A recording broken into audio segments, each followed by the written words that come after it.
Welcome back to A People's Guide to Publishing. I'm Joe Beal, the founder and CEO of Microcosm Publishing and Distribution.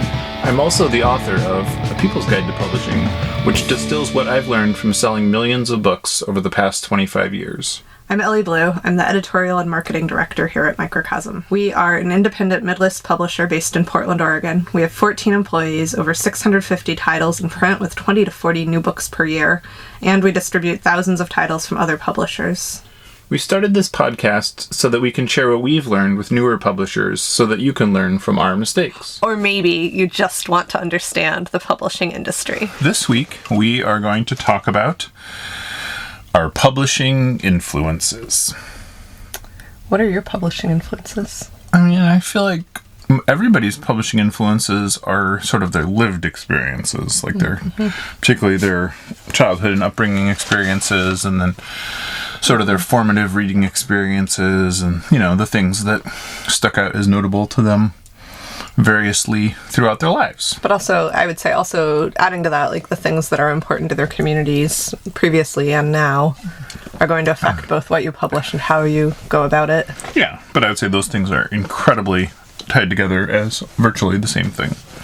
I guess, yes, it all is interconnected. Like, things aren't meaningful to you if you can't resonate with the experience of them. I feel like it's good to understand your publishing influences. Exactly. Then, you can make wiser decisions. And this is the thing that I've run into repeatedly. When I talk to new publishers, they are often shocked that I do not share their publishing influences, and or there's sort of an implied we're all the same, or we all have the same influences, or we all have the same goals, or whatever, and that is not true. I suspect if you go to one of those publishing graduate school programs, you might meet a lot of people with similar influences to your own.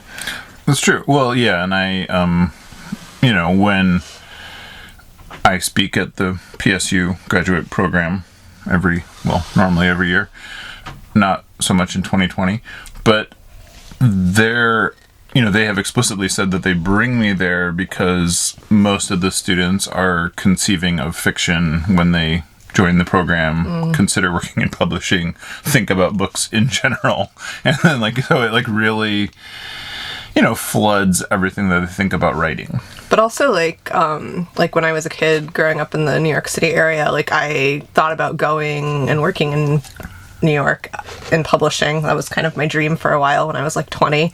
And then I realized that what they paid was not enough to actually live on given current expenses in that area. And that was what made me realize that I wasn't going to do that, and B, that everybody who was kind of going up on that ladder was going to be kind of from a similar background as each other.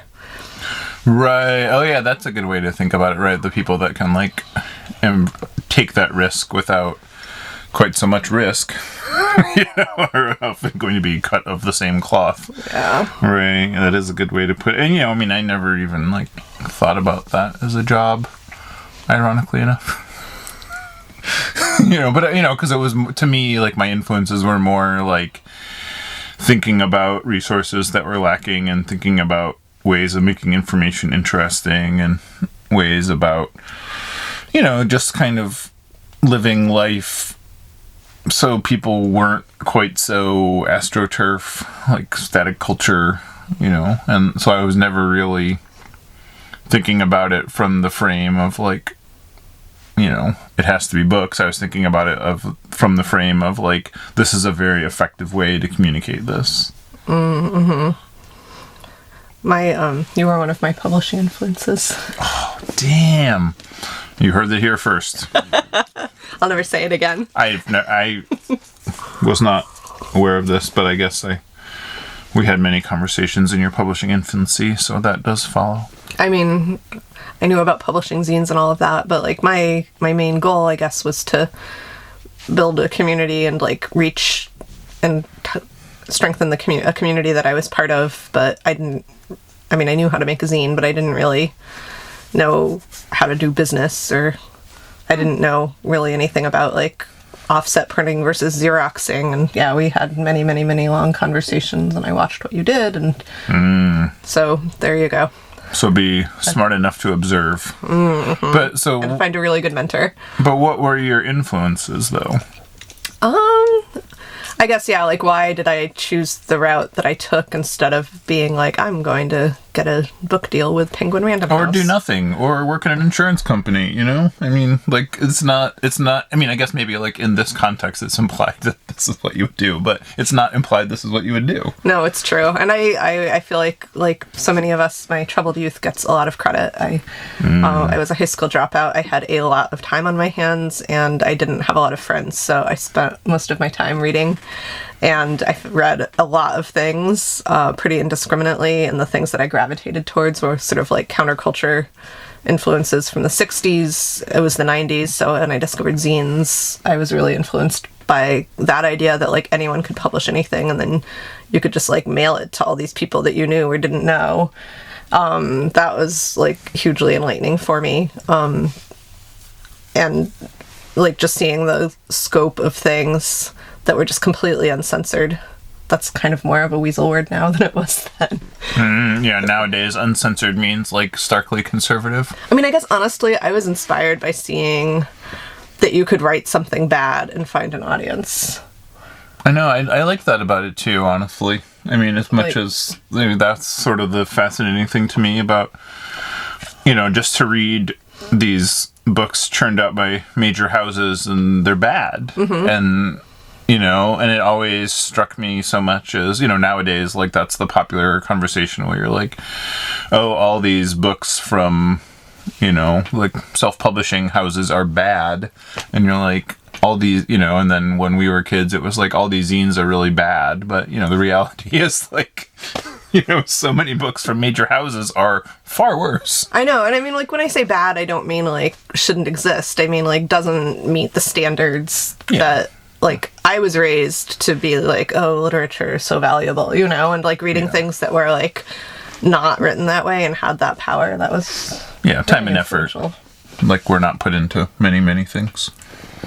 And, you know, but they have access, so that's always the more fascinating part. But yeah, I mean, and I feel like that's sort of the reason that I was drawn to, like, underground, for lack of a better term, is I was like, this is not just some mass-produced crap. This is like something that is like a person is engaging with this to change culture, you know, and that, like, honest, you know, even if I didn't agree with it, or even if it was only interesting to me as a concept, you know, to disagree with, I still really appreciated that, you know. But, and then, you know, and then I guess that was largely, you know, I would read these things when I was like 15, 16 years old that were not academic in nature, but respecting of my intelligence much more than anything else I would read anywhere else in my life, you know, and I feel like that probably changed me more than anything. Like, it would use words that I would have to look up, which is still true to this day, and, you know, would just like engage with subjects that would be seen to be like, you know, rhetorical, but they would make it that the argument had substance, you know, so it wasn't just like, we're going to debate the merits of whether abortion should be legal. It would be like, here are some concrete and real reasons why, like, this is truly better than recriminalizing abortion. Can I try to make a summary? You may. All right. So I feel like both of us were influenced by critically looking at the world around us and wanting it to be different, and B, reading very widely outside of what everybody else was reading.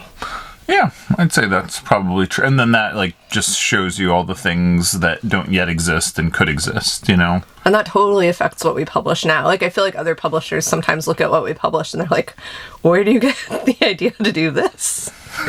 Like, oh, it was in my inbox. Or sometimes it's just, like, a good idea that spins out of a series of bad ideas, you know? But, like, I do think that, like, that is kind of the answer to that question, is... Oh, right, like, reading widely and... It's reading, we have the imagination and the it's true passion for all of these outsider things. Thanks for joining us once again.